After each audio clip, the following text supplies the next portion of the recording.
Deepak Chopra and Leonard Mlodina debate whether science or religion forms the best foundation for understanding the world. This is about 50 minutes.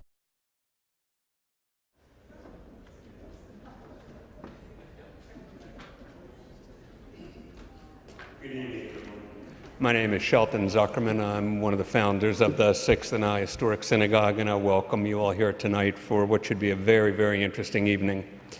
The building we're sitting in is 103 years old and has always been a space of spirituality. It gives Dr. Chopra a little bit of an edge in tonight's discussion, but I'm confident that it'll be very even-handed at the end of the day. The building has gone through a number of iterations. It was originally the second home of the Addis Israel congregation for about 50 years. It was the home of the Turner Memorial AME Church for about 40 years, and it's been the Sixth and I Historic Synagogue now going on 7 years. And tonight's event is very typical of the type of events we try to do. Great people, very interesting topics, and things that people are interested in. Jackie Leventhal, who runs our cultural programming, always wants me to announce when I do this upcoming events, and generally I don't. But I have to tell you this. I looked at the 5 next authors who are coming, plus tonight, 6 great things.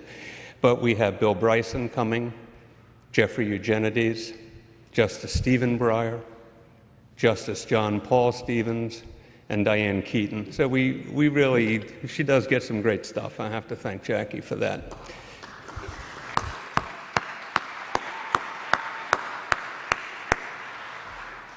Tonight, we're honored to have Dr. Deepak Chopra, who is the author of more than 60 books, including numerous New York Times bestsellers. And among his many distinctions, he's a fellow of the American College of Physicians. And also, Time magazine named him one of the 100 heroes and icons of our century. That's pretty impressive. Dr. Leonard Mlodina is also not going to be a pushover.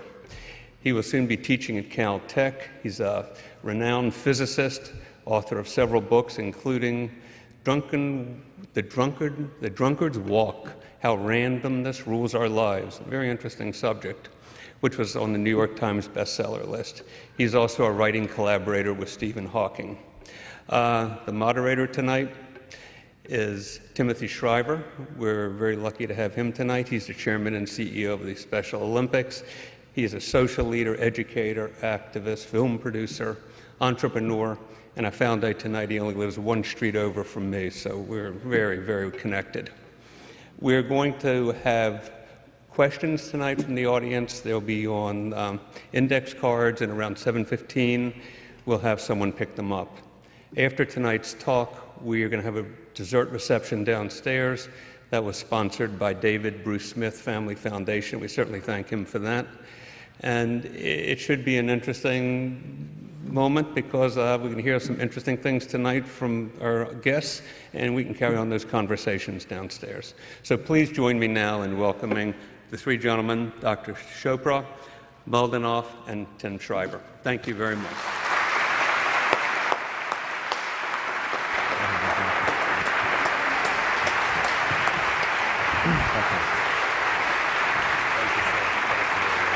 Thank you very much. Thank you.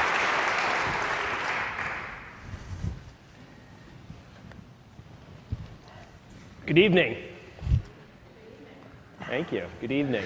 I'd like to add my welcome to everyone's here and say right at the outset that I feel I have been in many, many distinguished environments in my life, but I have never been as out of my league as I am tonight.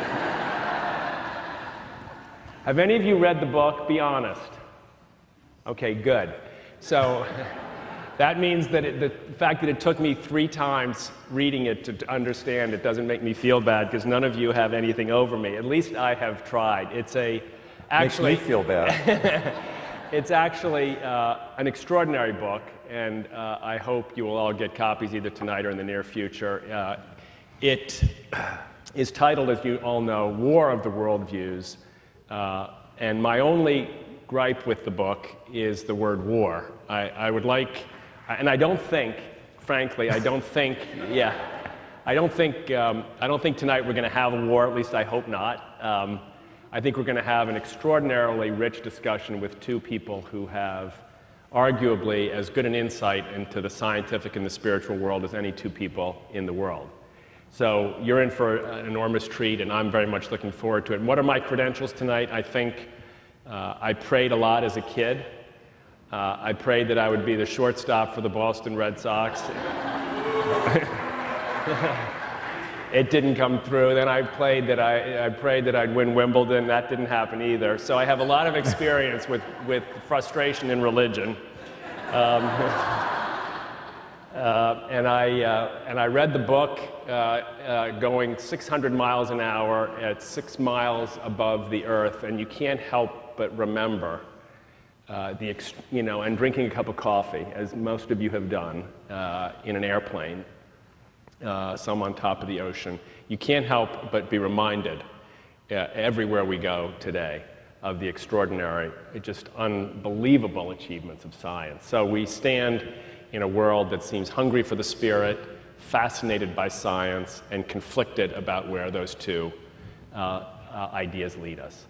So without any further talking from me, I'm going to turn it over to the experts. And I'm going to start just by asking a very broad question, which is to ask Deepak and then Leonard to say first, what's really good about science, Deepak, and Leonard, what's really good? What's really good about spirituality? Why didn't you laugh when he said that to Deepak about science? So what's really good about science is precisely what Tim was mentioning. You know, life would be impossible today without science. We're all here. We're here because of the jet plane that Tim was talking about. We have eliminated a number of epidemics of disease. We have social networks that instantly are connecting us. In fact, I believe because of science and technology, we have the capacity today to rewire the global brain and really create a planetary civilization for the first time. I could go on and on about what's good for science, but what's really good for science, about science, is that it enriches the possibilities and the magnificence and the awesomeness of God. That's really good about science. Why? Imagine creating a universe in an instant instead of taking 7 days to do it. Imagine creating a Big Bang that simultaneously appears everywhere. You know, the Big Bang wasn't in a particular location of space and time, because before the Big Bang there was neither space nor time. So it appears everywhere, and we know that because cosmic radiation, background radiation, comes to us from all sides. That's omnipresence. Imagine taking a dot smaller than the period at the end of a sentence and now stretching it across billions of light years of space and time. That's omnipotence. Imagine precise laws, so precise that if they were off by even a fraction of a fraction, we wouldn't have a universe. That's omniscience. I think we have done God great injustice by squeezing God into the volume of a body, the span of a lifetime, giving him a male identity and putting him somewhere in an ethnic background and saying, this God is the creator of the universe. God is much more awesome, and thanks to science.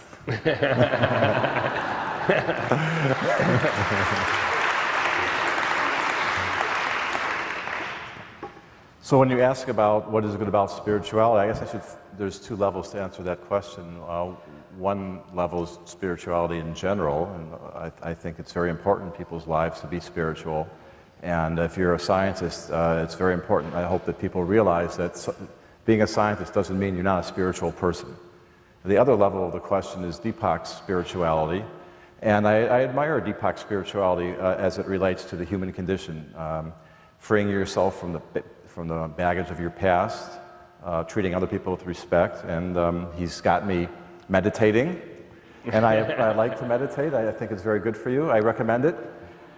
And I also agree with Deepak, or in the converse, I guess, that I think that spirituality, being a spiritual person and being able to appreciate the human condition and your place in the world, makes science all the much more awesome. So there's a great complementarity there, to use a quantum mechanical term, Deepak. Great. But so Leonard, let's start then with science. You argue in the book that that science is rooted in the idea of having no bias, that the scientific method is deeply ingrained with the idea that you can have no preconditions, nothing that's outside of measurability, nothing that you can't see, touch, feel, measure is real. And that anything that suggests... Is real? I didn't say is... Well, then correct me. It seems to me, though, that you're being pretty clear that most religion, if not all, and most spirituality, if not all, has distortions in it, has bias, moves toward that which cannot be proven to be true, and therefore should not be accepted. Well, I talk about science is a way of understanding the physical world. And when you try to understand the physical world, you should exclude your subjectivity, and science is a way of understanding the world as it is without interference from the way we would like it to be. I mean, thousands of years ago, people have always had the same questions they have today. Why is the world the way it is? Why are there eclipses? What's behind them? Why are there earthquakes and floods? What are the planets all about? Or those lights in the sky? And thousands of years ago, people would just make up stories, often fanciful stories. A wolf coming across the sky, chasing another wolf and blocking the sun. And after a while, we developed philosophy, which is a way of approaching the same questions through logic. But the last few hundred years, we've developed science, which is another method of understanding these issues. And the thing that science adds is its testability. So when you have a theory in science, you don't just say, you don't just give an opinion, but we require of the theories that they make predictions and that they be testable and falsifiable. And the progress in understanding the way the world, the universe is, that's come in the last few centuries based on that idea has been enormous. It's much more progress than we've made in all the thousands of years before that. But science should not be asked to answer all the questions of life. Science does not explain the meaning of life. Science doesn't explain why you feel love. Science doesn't explain why human beings are here, and science shouldn't be required to do that. On the other hand, spirituality, which answers those other questions, often, not just Deepak spirituality, but I'm talking about organized religion, often gives answers to physical questions, and those answers often contradict what we observe in science. So in the book I argue about that. Why would you believe the creation story in the Bible? I mean, the religions can offer something to people, but when they talk about the physical world, they say things that are clearly not right. And people tend to, I always wonder, I mean, if anyone here is believes literally in the Bible says that homosexuals should be killed, that children who disrespect their parents should be killed. We'd have no one left. But people who talk about creationism and taking the Bible literally tend to ignore that. I don't know how they get around ignoring that, get around those passages in the Bible, but then they take the other parts, the parts that talk about the physical universe, literally. And I don't understand that. I think that they should recognize that in some ways the Bible is just outdated, an outdated way of looking at the physical universe. So, Deepak, when Leonard writes about the mind, the brain, he makes a pretty powerful case that science has unlocked secrets that were beyond anybody's imagination even a couple of hundred years ago. How the brain functions, how the universe is exploding at this extraordinary pace, we know how it started, we know how it'll end. You're suggesting that consciousness is this concept that you can't measure, you can't see, you can't touch, you can't get a microscope around it, but it's there. Everybody knows it's there, but nobody can measure it. It seems kind of fanciful. You've stated the dilemma very, very accurately, and that's why it's so difficult to actually talk about consciousness, because consciousness is what is talking right now, okay? Because if I wasn't a conscious being, I couldn't articulate what I'm saying, and you wouldn't be able to listen to me or understand what I'm saying. We are conscious beings. And what the mistake that science is making about consciousness, and science, by the way, admits it. Leonard says towards the end of the book, science does not explain consciousness. But he also adds in, for now. For now. For now. It Okay? will, soon enough. For now. But here's the basic problem, okay? And this is an accepted problem. It's called the hard problem in consciousness by scientists of consciousness. Here's the hard problem. I'll illustrate it. Imagine a sunset on the ocean. Can you all see it? Can you see a picture? Yes. Can you? Can you see a red rose, the face of your mother? Okay. If I went inside your brain, there's no picture. There's electrochemical activity. And you are having a subjective experience.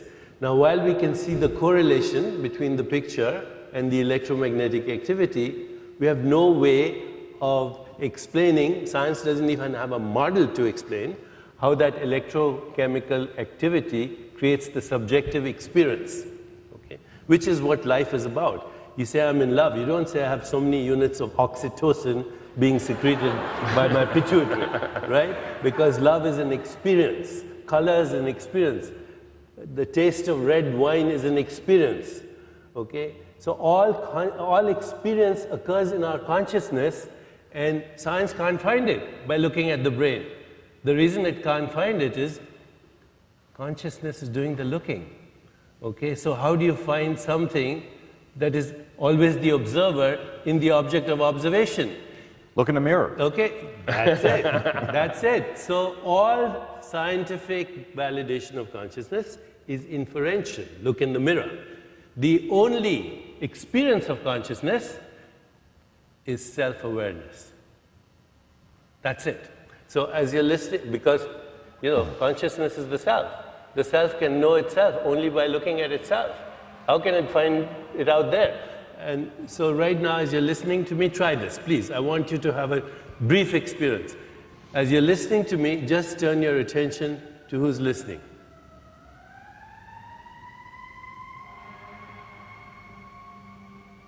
As you're listening to me, turn your attention to who's listening.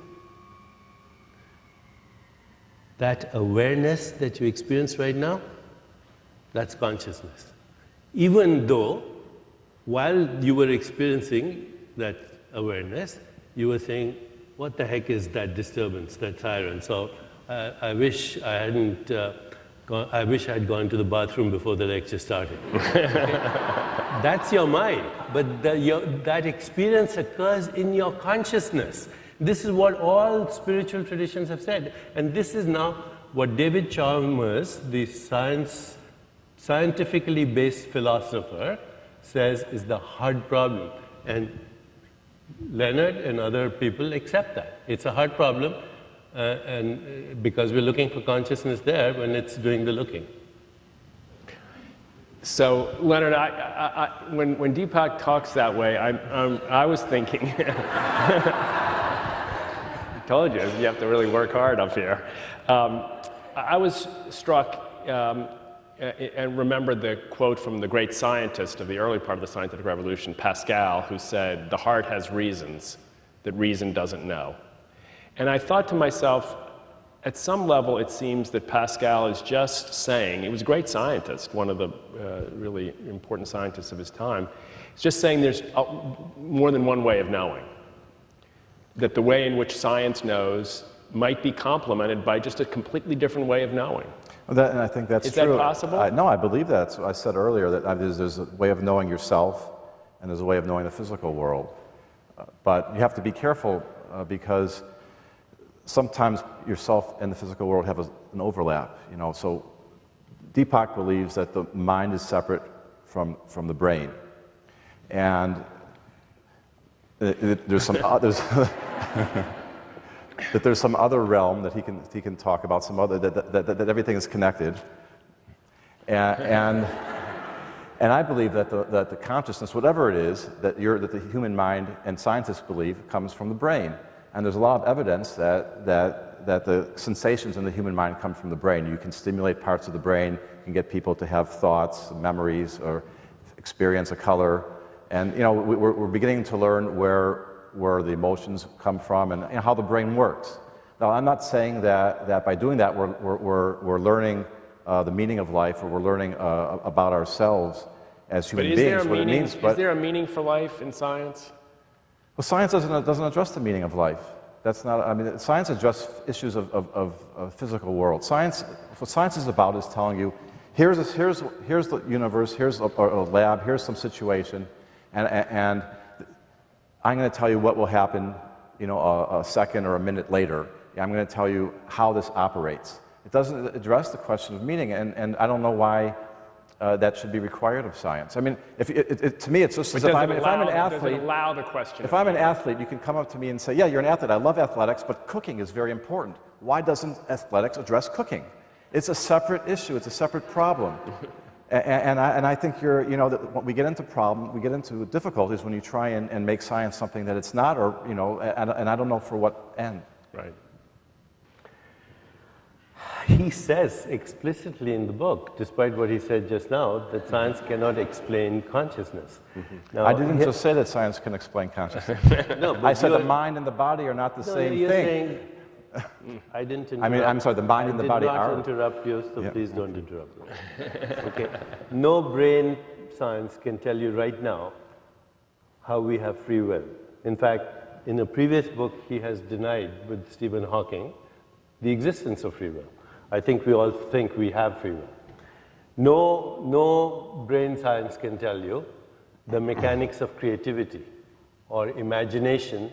And as we've been corresponding today with a geneticist and a neuroscientist at Harvard, who is actually the Joseph P. Kennedy I saw that. Professor at Mass General, who explicitly said today to us that he's at a neuroscience conference and he asked his friends, all the neuroscientists, where and how is memory stored? And after a little bit of hemming and hawing, they all said, we don't know. But so is that spirituality? Is spirituality just finding what science doesn't know and saying, ah? No, spirituality is also asking yourself, what's the meaning and purpose of my existence? Why am I here? Do I have a soul? Does God exist? What is the meaning of death? If God exists, does he or she or it or the great mystery care about me? Can I have a relationship? Are there any right and wrong answers? Do I have permission to jump in yet? Yeah, sorry, go ahead. I have so many questions. I think there's one thing that we should, you know, I want to make clear. Science has not explained everything yet. And it may never. The human mind may not even be capable of understanding everything, okay? But just think back thousands of years ago. People did not understand what caused an eclipse, okay? And then other people came along and said, well, if we don't understand what it is, it must be wolves jumping across the sky. And I'm saying is that just because we don't understand consciousness or some other aspect of human beings right now, we shouldn't just grab onto any explanation like wolves jumping across the sky.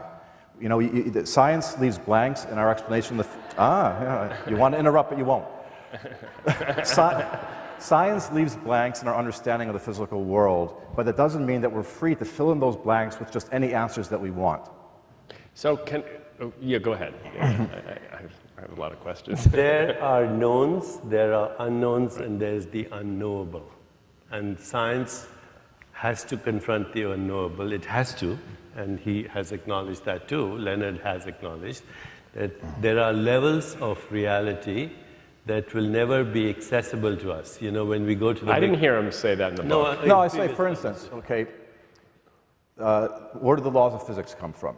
Science can never answer that. You know why? Because if you're going to answer that in physics, how would you answer where these laws came from? You'd have some other laws or principle and you'd derive those laws. Right. Then you'd say, well, where do those laws come from? So physics, by definition, starts with some laws or some principles and derives the consequences. So physics can never answer the question, where did those laws come from? Who created the laws or what created those laws? That's outside the realm of physics, and it's fine that way. Why does physics then not acknowledge that there's a first cause? A first cause of the universe? of the laws of anything. In the grand design, Stephen Hawking, I explicitly said that physics can't explain where the laws came from, and if you want to call that God, we have no objection to that.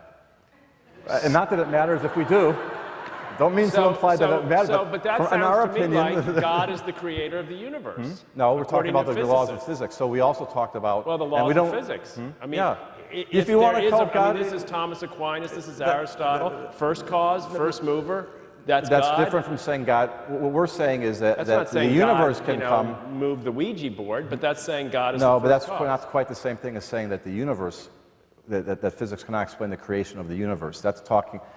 The universe and the laws of physics are two separate things. And I don't think Thomas Aquinas was talking about the laws of physics because there weren't. No, right. he wasn't talking about So, the laws of Can physics. I? But what do we get? We can also ask ourselves, what do we gain by saying, okay, that's God, that's fine. And where does that get us just by making You know that where definition? it gets us?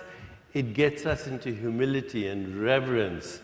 It gets us into So deep you quote mystery. Einstein. Yeah, Physicists have a lot of great One of the things that Einstein says, and it's his quote. And he was a physicist, right? He was a physicist. Just checking. He said that he was humbled into reverence at the rationality of the universe.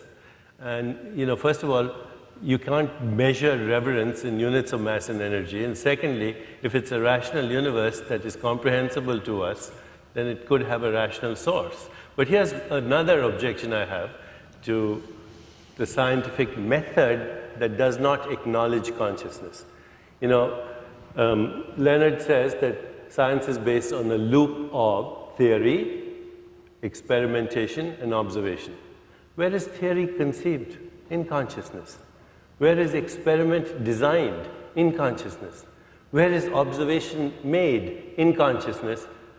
We have no scientific explanation for consciousness. Right there, you're ignoring the white elephant in the room.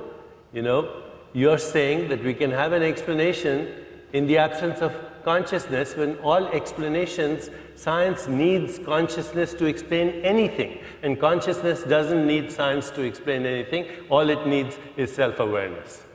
I'd just like to correct a couple things. I mean, one is that Deepak seemed to be characterizing science as not being able to have an awe and wonder in nature, even as he was quoting Einstein. And let me say that that's very important for any physicist. Who is going to spend their life?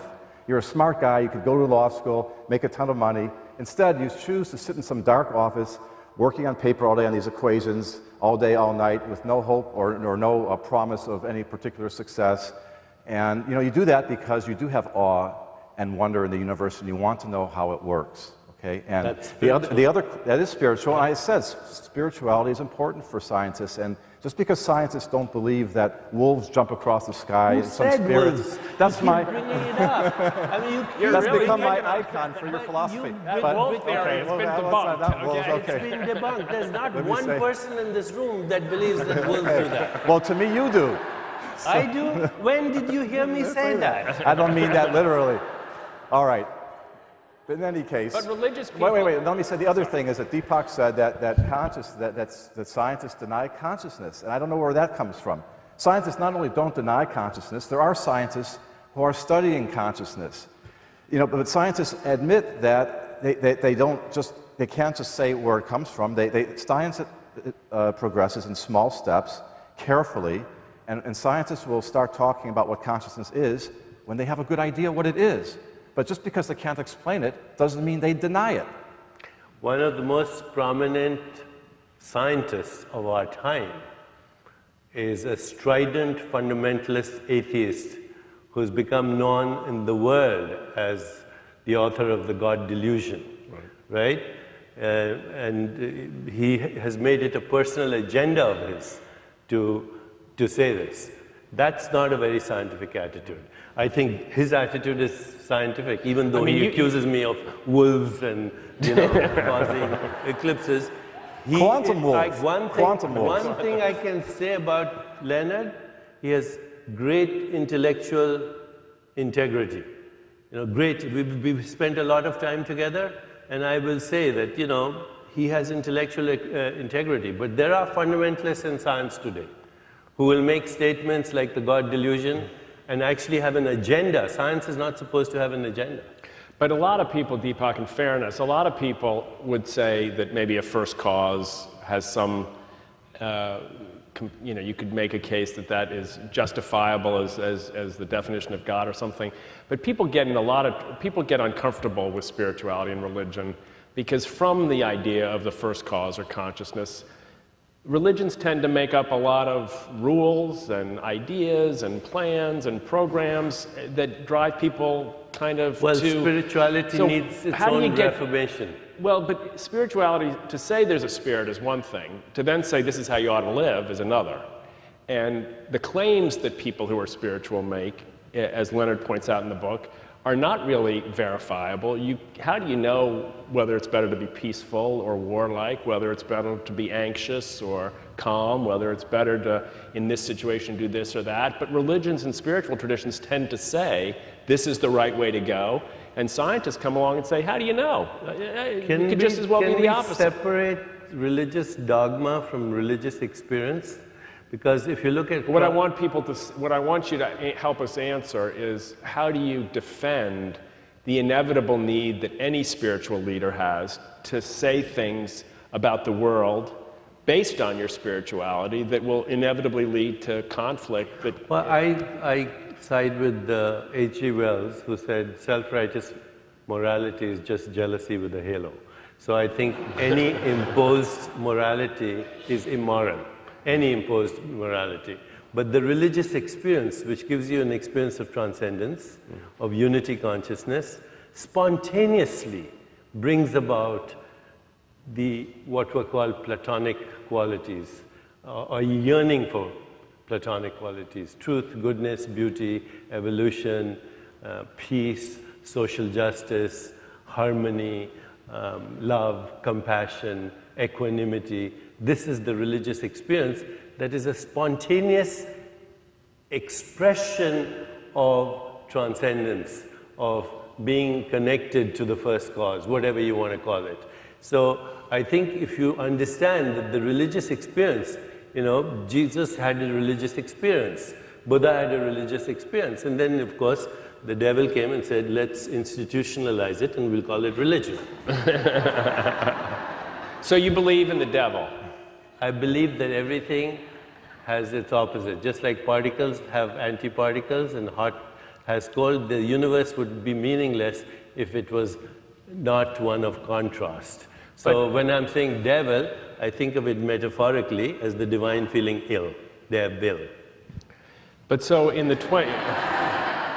But for those of us, and Leonard refers to this in the book, for those of us who've lived through the 20th century, one of the great challenges to people who say that God is good, awesome, beautiful, unifying, harmonious, etc., is obviously the experience of the Holocaust, or the confrontation with evil, or at least the sense that in which nothing good could allow. Good is the evolutionary impulse in creation. But why would God, if there is such a first cause, if that being is good and true, why would they have made it the way it is? If you're thinking of a being as being infinite, it contains everything. Otherwise, by definition, it's not infinite. That's the difference between, Eastern wisdom traditions and some of the Western traditions. They want God to conform to their idea of how things should be. In fact, when God, being infinite, is all things, and there are these many faces of the divine,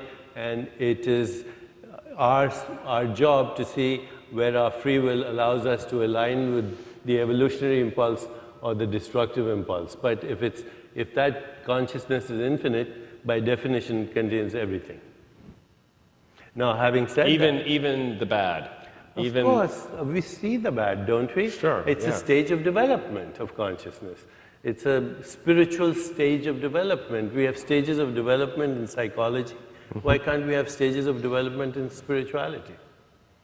You see, I was thinking of stages of development of whatever we're calling God. Well, I just don't know why she would have made it quite like this. If you look at the world right now, there's less violence today, less ethnocentrism, less racism, less bigotry, less of everything than 1,000 years ago, or even we had slavery in this country a few a few 100 years ago. Women couldn't vote in this century. So we are improving in our evolution, and that's part of the spiritual quest.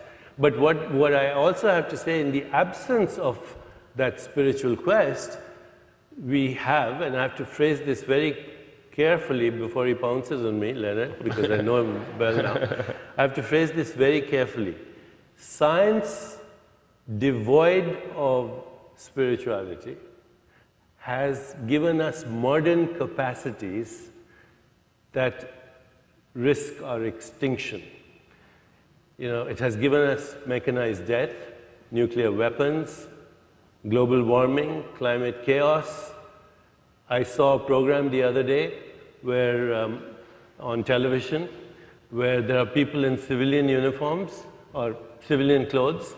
They work 9-to-5 jobs. They take cigarette and coffee breaks, and they go home at 5 and play with their children and go to sleep. But they've been moving a mouse on a computer to move drones in faraway places that have killed sometimes a few hundred people, and they don't have any emotional connection to that or spiritual connection to that.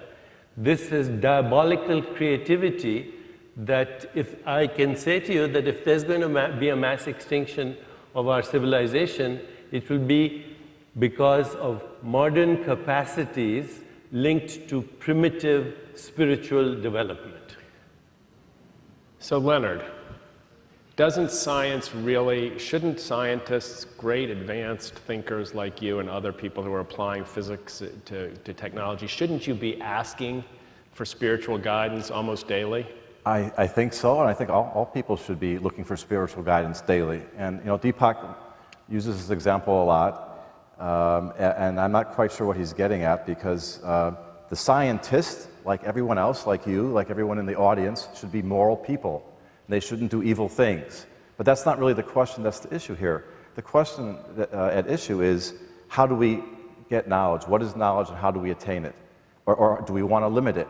If you want to limit science, I mean, you could make an argument that we should just stop science, because there will be evil people, whether they're scientists, engineers, or anybody who just reads a book. You can make an atom bomb by just, well, it takes, fortunately, a little technology, but anyone can read these things. Once you get the knowledge there, people can apply it. You don't have to be a scientist. Scientists are the ones who are seeking the new knowledge, not the ones who are making things from what we know, generally speaking. I mean, I don't want to get letters on this, people, so the question is it dangerous to have knowledge? That's what he's really talking about. Once the knowledge is there, evil people can do evil things with it. But isn't it knowledge uncoupled from morals, from ethics, from spiritual? I think knowledge is not the goal. Wisdom is the goal. We need wisdom, not knowledge. We do, but knowledge can be divine, it can be diabolical. Can wisdom physics bring wisdom? It should.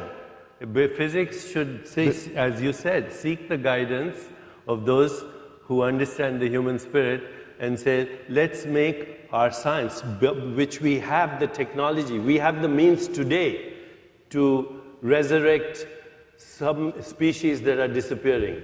We have the technology today to correct global warming. We have the technology today to harness solar energy. Why aren't we paying attention to these technologies more than we are paying attention to mechanized death? Can I say I'm a scientist, okay, but I agree with you? Okay, so this isn't a failure of science. So knowledge is not the end goal, wisdom is. It's a failure of the people in this town. Okay, it's a failure of the politicians. It's Bad a failure move to blame. Look, do you think scientists wake up in the morning and say, I think I want to work on weapons today? The government pays companies to do this kind of research, and if you don't like it, just vote them out of office. But don't say that science is a bad methodology for understanding the universe because you don't like some of the ways people use it. Who said that science You seem to be saying that. Methodology for you said that science has to incorporate subjectivity and spirituality. But what you mean is people need to incorporate those things. Subjectivity is part of the human experience. The human experience is more than documentation of data. The human experience is everything you do, including the scientific pursuit, is because of a subjective motivation.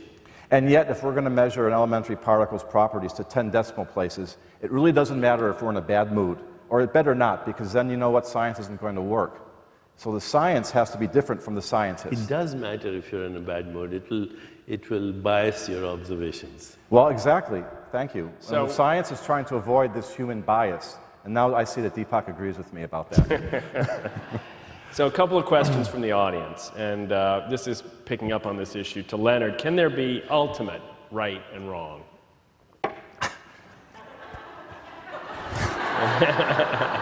This is the question.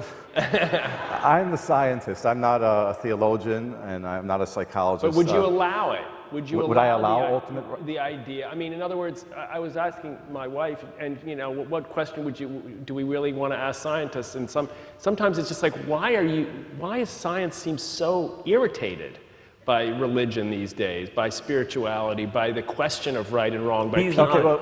I know you're not, but you speak scientists get irritated on behalf of a lot of people. Scientists who have get been irritated. Angry. Scientists get irritated by some of the uses of religion today when politicians say God told me to run, or that evolution is wrong, or that global warming is just a theory. When people look at the results and the hard work of scientists who really know a lot and test their theories and come up with results that are verifiable, and other people who hardly think about it at all choose to use it for political means, to dismiss it, to get votes. That's what irritates scientists, and Deepak agrees with me on that.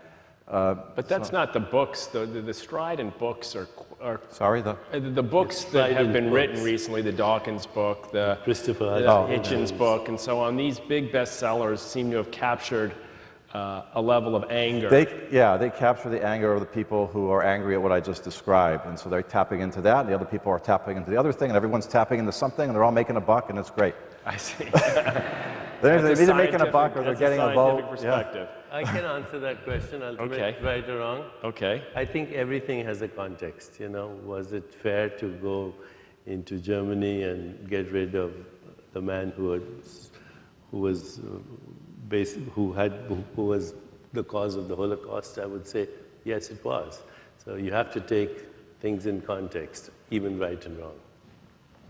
Deepak, science and religion, actually I guess this is for both of you, are often used to justify human superiority, human consciousness, the human mind, the human capacity is at the root of science. Religions tend to place human beings at the center of meaning and value. Aren't both guilty of making humans superior over all other creatures and all other beings? I mean, you're talking about, I guess, when you talk about scientists making people superior, you're talking about specifically biologists who would talk about how humans are different from other species? Or? No, I'm not sure. It's a question from the audience. But I think even in the book, I don't think in the book you point out that humans have reached a level of consciousness, a level of intellectual capacity and wonder, curiosity that allows them to reason in a way that other animals can't do. It suggests that human beings have a special Well, I think if you compare a human with a sparrow, we'll all agree that the human can reason a little better. Right. Right. But I don't think that scientists tend to feel any kind of strange superiority, that people are superior to other animals, that they have some greater worth. Scientists are just studying the brains of the animals, the behavior, and what different species are. My response is that the human being is a paradoxical species. I mean, we are the only species that can create, that can yearn for the divine, that can have that longing for meaning and purpose, that have created art, science, civilization. So that's an amazing part of us. But as I said, the human species is also the predator on our planet that has gotten rid of other species, is risking his own extinction. I was talking to an evolutionary biologist the other day. He said if insects disappeared from our planet, life would stop on this planet in 5 years. If human beings disappeared from the planet, life would flourish in 5 years. Okay? Because we are the cancer. If you look at it from a cosmic perspective, we are multiplying, we have caused an unsustainable planet, we are metastasizing, we are gouging the planet, and we are risking our extinction after 14 billion years of creation. We can do this in the next 100 years. So that's the price you pay for free will. And it's our responsibility to say, do I want to harness our collective creativity and our collective imagination to become the next evolutionary impulse for the first cause, or do we want to blow it? But is spirituality human only? Do sparrows have a spirituality? Oh, I think every living form is connected to the spirit. How can it not be if it's alive? In fact, animals are much more innocent than we are, and therefore, in a sense, much more pure and unconditioned. So, we're unfortunately, these are all good questions. I think one that I really want to know the answer is for Leonard. Which episode of Star Trek did you work on? So now I get to the real important stuff. I worked on the second season. I was what's called a story editor, rewriting episodes that come in. But my partner and I wrote one episode ourselves. It was called the Dauphin. Excuse my French, I don't have anything. And it was Wesley Crusher's first girlfriend. She was raised on one planet to be separated from the ruling class, and then she was being transported to her home planet, had never seen another, this is a very spiritual episode, Deepak, had never seen another of her species, had never been in love, and fell in love with Wesley, but she wasn't supposed to fall in love with someone of another species, certainly, and she would happen to be guided by a nanny who was a evil shapeshifter. So it got a little tense for a while, and that was my scientific spiritual episode of Star Trek, the Next Generation. Yeah. Okay, a couple of questions that came from the Washington Post, which we're obliged to share, and you both have to take a swing at these. For those of us, the first one is, for those of us who put faith in science, what constructive responses can we make to statements by those without scientific training who attack scientific findings? For example, how should we respond to those that claim that hurricanes are the wrath of God? Through education. Just education. Yeah. Through education. I think that religious people do this all the time. They attribute, a coincidence happens.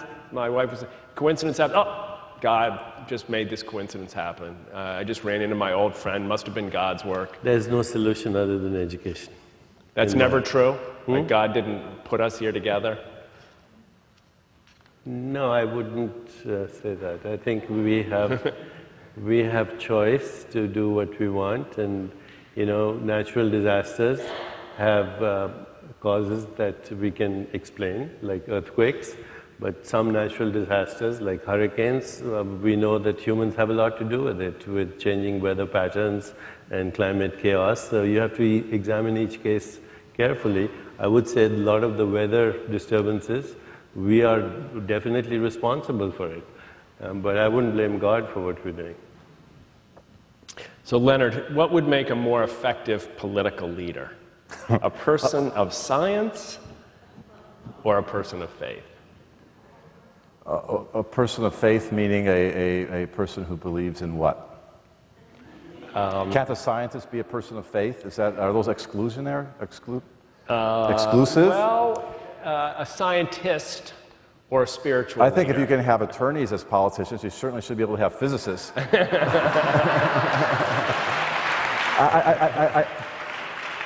I think that you need a spiritual person, a person who believes in the human spirit, who cares about people, who cares about community, who cares about helping other people. And it would be good to have someone who understands science too once in a while. And I say we go for the gold and try and get both, okay? Gotcha. Can I say something that politicians understand very well intuitively? They know that people pretend to be intellectual, but they actually are bristling with emotions, that nobody ever makes a decision based on rationality. They make emotional decisions, and politicians understand that. And there's a biological reason for that. Our emotional brain is about 100 million years in evolution, and our cortical brain is only 4 million years. So the emotional brain in many ways is wiser and older, and people respond to that and intuitively know. So it's not what the politician is saying, but what they feel when the politician is saying what they're saying. So maybe we just start to get ready to close. I thought it might be worth remembering Steve Jobs today. Yes. His contributions are obviously enormous in many, many ways. His well-known Stanford commencement speech, among the things he said, was this: "Death is very likely the single best invention of life. It is life's change agent." So I guess the question is, did life invent death? Did the universe, did the first mover invent death? Was it a good invention? Death makes life possible. If we didn't, every part of your body is dying right now, so you can recreate it. Your stomach cells are dying every 5 days. Fine. Yeah. You were a child once, I know. that child is dead. You were a teenager, in biology we have a term called apoptosis, which means programmed cellular death. When a cell forgets to die, it becomes cancerous. A cancerous cell is one that doesn't know how to die. The universe recreates itself through the mechanism of death. But Steve lives on. Every time I use any handheld device on my computer, Steve's consciousness is in my body right now. And that's how we survive, in each other's consciousness. And that's where we are right now, in each other's consciousness. You think Steve lives on, Leonard?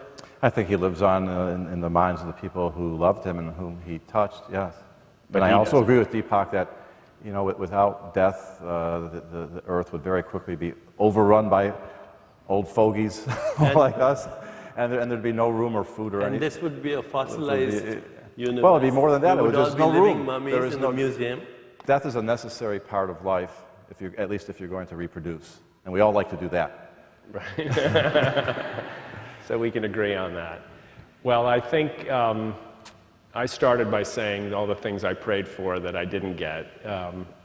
Yeah, can I add the Chicago Cubs, maybe not winning the World Series, but getting in. Yeah. It hasn't happened in my lifetime. You never know. You have to pray a little harder on that one, I think.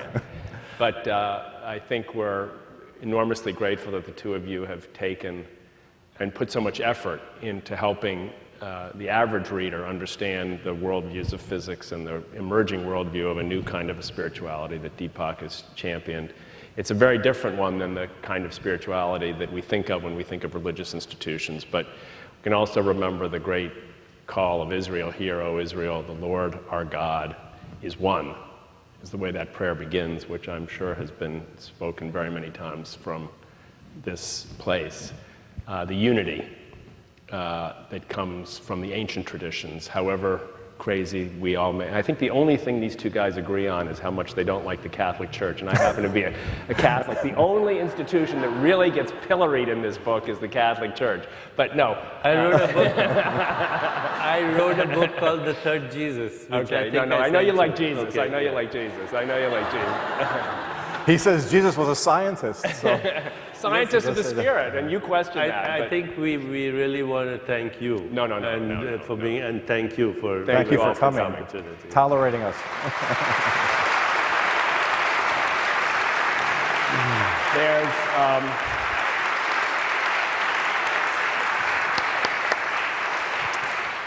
We're all invited to a reception downstairs. And I think both Leonard and Deepak are willing to stay and continue the conversation. So we invite you all to come downstairs and enjoy refreshments. Thank you. Thank you.